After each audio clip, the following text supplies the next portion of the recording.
Hey everybody, welcome back to Video Game Esoterica and our continuing series on the MiSter FPGA DE10 Nano project. And you know what time it is? It's time to test some more Sega Saturn games, because with the most recent core revision, a lot of games that never used to work are now working, and a lot of games that used to work with glitches or graphical bugs now look a lot better.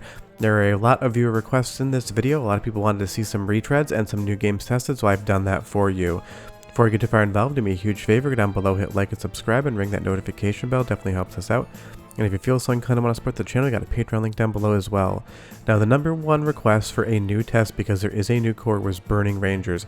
Last time I showed this game, it was getting into the game, you could play it, but it was missing a lot of the graphical shading effects, and it seems like with the most recent core, there is more of VDP1 and VDP2 implemented, and now we're getting some more lighting escapes that would have been in the original game. But of course, we get this awesome anime FMV intro, we can't not show that. But as we get into Burning Rangers here, you're going to see and this looks so much more like it would on real Sega Saturn hardware. This is an awesome game, and unfortunately right now it does not have any audio. It is just basically either scratchy or mute. And if you know anything about Burning Rangers, having that navigational audio is 100% essential to being able to play the game. So we are just taking a look at this from a graphical perspective and an overall lag and control perspective. But as you see on screen now, a lot of those fire effects are on the wall. There are those darker areas. There's just a lot more depth to the overall image, and that's what we were missing last time we talked about Burning Rangers. And it is so important that that is in the game, because it gives it a lot of vibe and mood to what the developers at Sega were trying to do when they made this game. And it's also an excellent test of how the core is doing, because this is one of the most graphically intensive games on the Sega Saturn. It pushed the hardware to its extremes, and it took every last trick that the developers knew to get this running at a decent frame rate. So if it's working well here in the core, that is a really good sign, and that's exactly what's going on here. The control is as it should be. Everything seems to be drawing relatively well. That shading's in there. We just don't have the audio yet. Now you will see that there is some polygonal breakup here, and that is both part of the core as well as inherent to the Sega Saturn hardware. This is still not perfect compared to real Saturn hardware, but don't forget Burning Rangers did a lot of weird visual things on real hardware, so it can be hard to tell where a little bit of the issue with the core stops and where a little bit of the issue with the Saturn hardware and the development of Burning Rangers starts, but it's still incredible progress. Now moving over to a game that I wanted to see retested was Die Hard Arcade. Because for the longest time, almost at the beginning of the core, this game did boot, but there was a lot of issues with the quads. Obviously I keep saying polygons, but Saturn was based on quadrilaterals. In this area right here, you would get polygons that would clip into infinity. They would just turn into a gigantic mess. That no longer happens in Die Hard Arcade, and that is up to Srg320's reconfiguring and adding more code to VDP1 and VDP2. Whatever Die Hard Arcade was trying to do with those polygons on the last core, there was an issue there. It's safe to say that that issue has now been removed, because we don't see it in any of the testing here. And I love being able to give visual examples, because on the audio front it's so hard to articulate what may be different, but all of those 3D glitches are removed in Die Hard. The only thing that's still there is John McClane walking like he needs to find a bathroom in Nakatomi Tower. He must have not had a chance to use the restroom before he started fighting everybody. Really wonky walking animation jokes aside, this is just 100% working. The audio works in spots, sometimes it's still scratchy, but as far as the gameplay is concerned, this is the Die Hard Arcade we all know and love, and I will say that this is one of the best 3D beat-em-ups ever made in my opinion, but leave me a comment down below and tell me what you like best. And also keep requesting games, guys. I'm going to keep covering all of the things you asked for, so if you haven't seen something yet, leave me that comment down below and maybe you'll see it next time. But as we get to the bathroom here, you will see everything fades to black and comes back up as normal. The only issue with Die Hard Arcade, and you will see that shortly, is it does have a load freezing issue, and that's basically in almost every single game. I would not say that any one Sega Saturn game is 100% completable. Sure, you might see the credits on some, but do remember there is no saving in the core right now, so you really only want to try to play games for testing, or if you want to try to play something like an arcade game that takes 25 minutes to see the ending of, you're not going to lose too much time. You'll see here as we go into this door and you see these robots definitely in Die Hard the movie, the game just freezes. It does not load from here. That's all you get for Die Hard. Now moving on to a game that never used to work and people have been requesting is Cotton Boomerang. I never got this to work on any previous cores, and thanks to Andy D for helping me capture this week, it is now working on the current core and it has perfect audio. Go ahead and listen for like 45 seconds. I'll come back and show you some more games.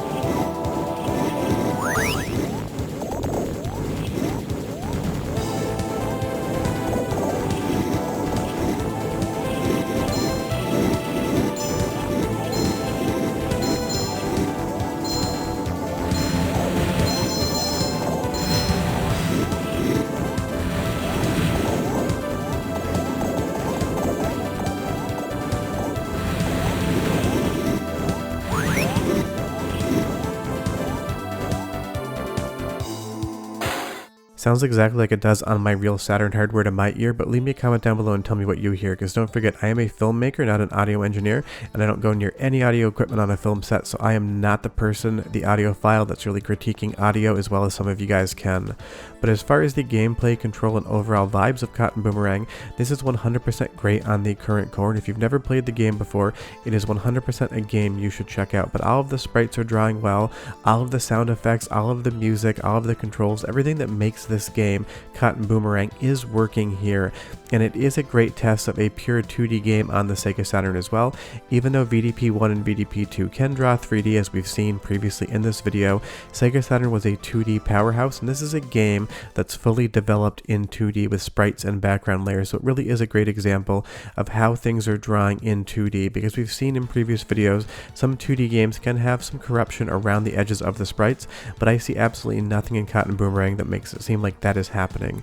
Now, going from a pure 2D experience to a pure 3D experience, we have Panzer Dragoon 2. This was another request because since we've previously tested it, we have a new core and a lot of things are improved. I believe last time we tested this one, there was no skybox whatsoever. It was just a solid color with a little gradient on it, but now we have everything. We have the floor textures, we have the skybox, we have all of the effects.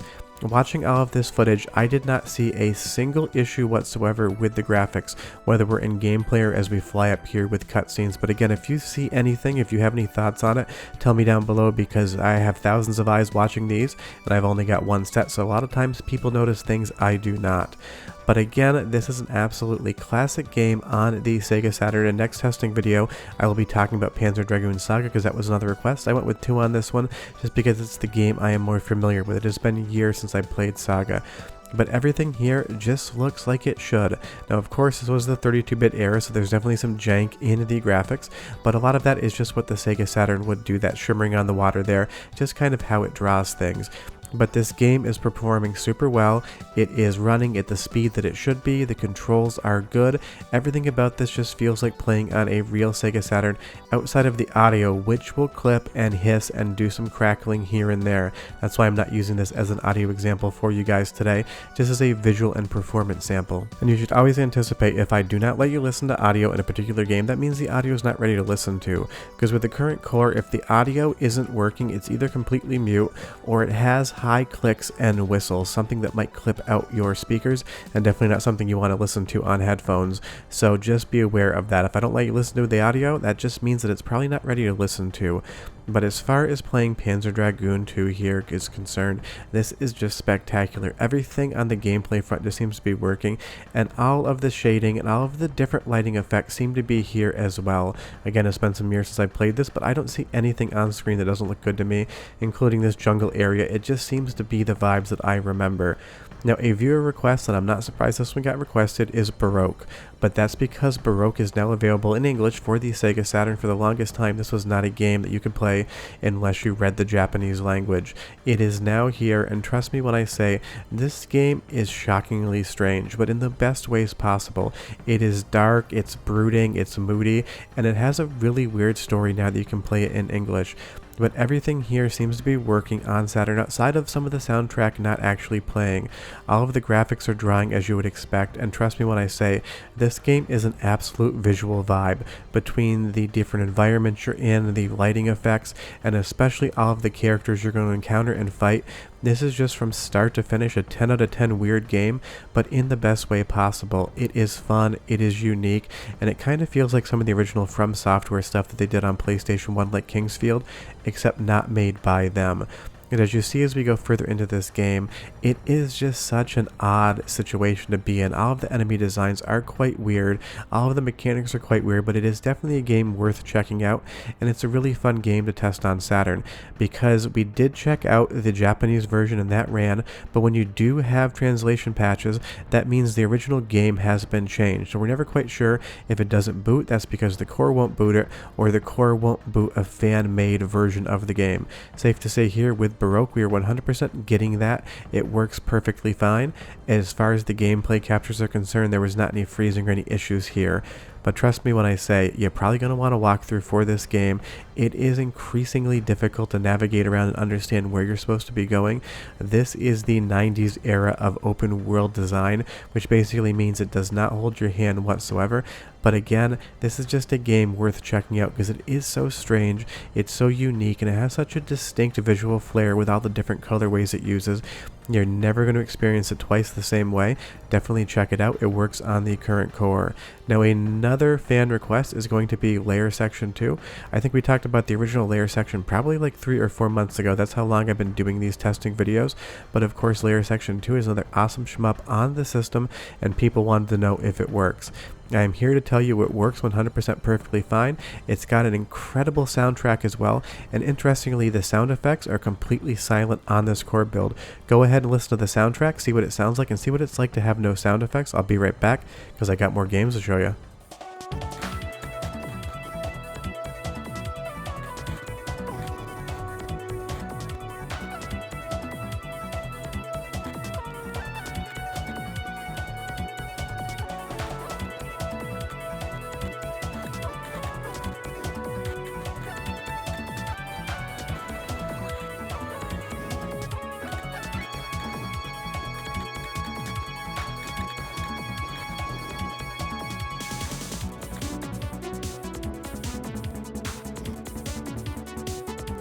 It's interesting to hear that right there because like I said, this game does not have any sound effects on the current core, and that means something in the audio side of the Saturn hardware either isn't strung together yet in code, or the code is not operational for what Layer Section 2 is trying to do with the Saturn hardware. And that is the thing. Chips have different functions, different instruction sets, and different calls that they can use. Just because you get audio and sound effects in one Saturn game on the current core doesn't mean that every single developer used the sound CPU in the exact same manner. It is just kind of fundamentally how hardware works. Not every single game is going to take advantage of every single function, and some functions may not yet be included in the current Saturn core, and that's why we probably don't have sound effects here. But on the visual front, this looks exactly like Layer Section 2 should, which is to say, one of my favorite 3D games on the Sega Saturn. But you tell me down below, what's the prettiest 3D Sega Saturn game to you, because I would be curious.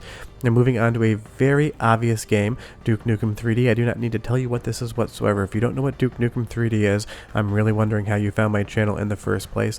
This is a quintessential classic, but this is using the Power Slave engine from Lobotomy Software, and we showed Power Slave before. Last time we took a look at Duke Nukem 3D, all of the lighting was just super bright, high-key lighting with absolutely no shading or contrast in it whatsoever.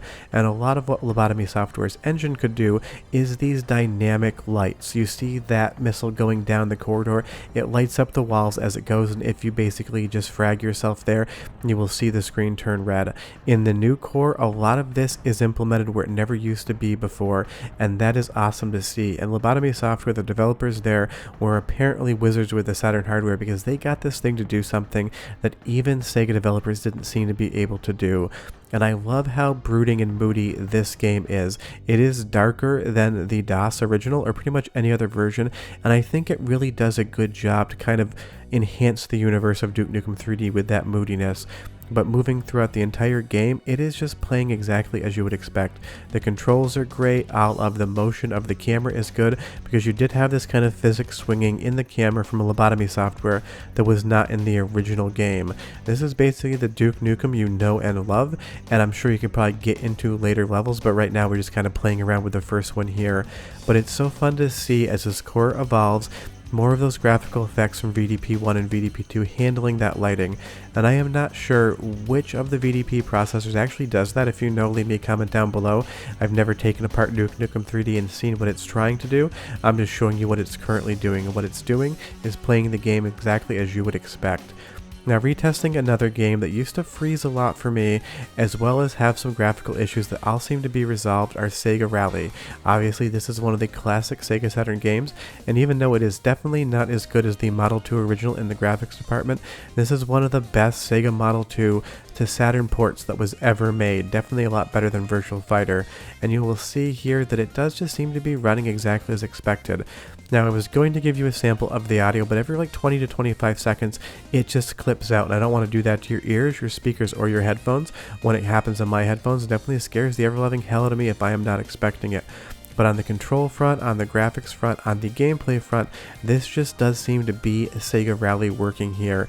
This is a game I played a ton of, and again, thanks to Andy D for doing some of these captures with me, and it just looks exactly like you would expect.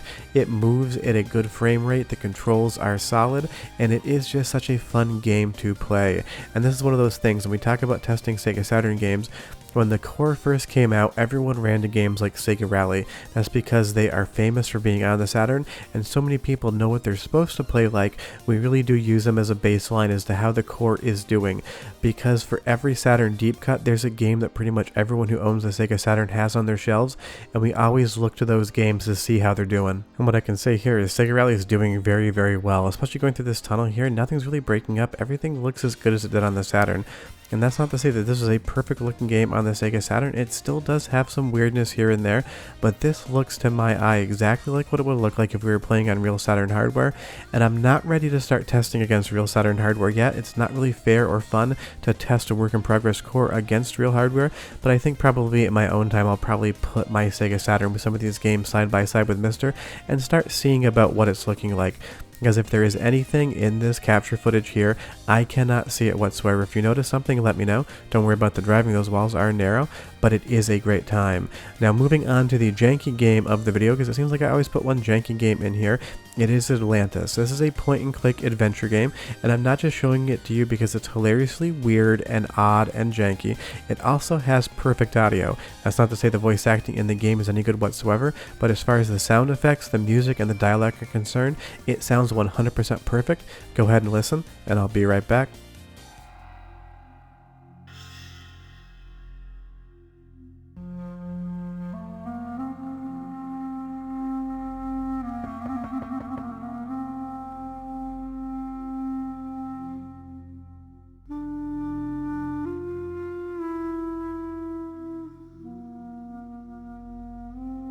I'm looking for the Queen.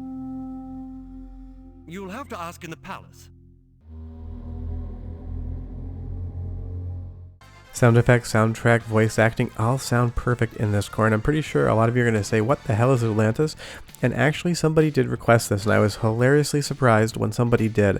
I have played this game way back in the day. I remember it being really cheap on eBay, and I bought a copy, and it's honestly not that bad. And the other reason why I feature these deep cut janky games on these testing videos is to remind you that the Sega Saturn has a very deep library, especially once you get out of North America and start looking into different regions.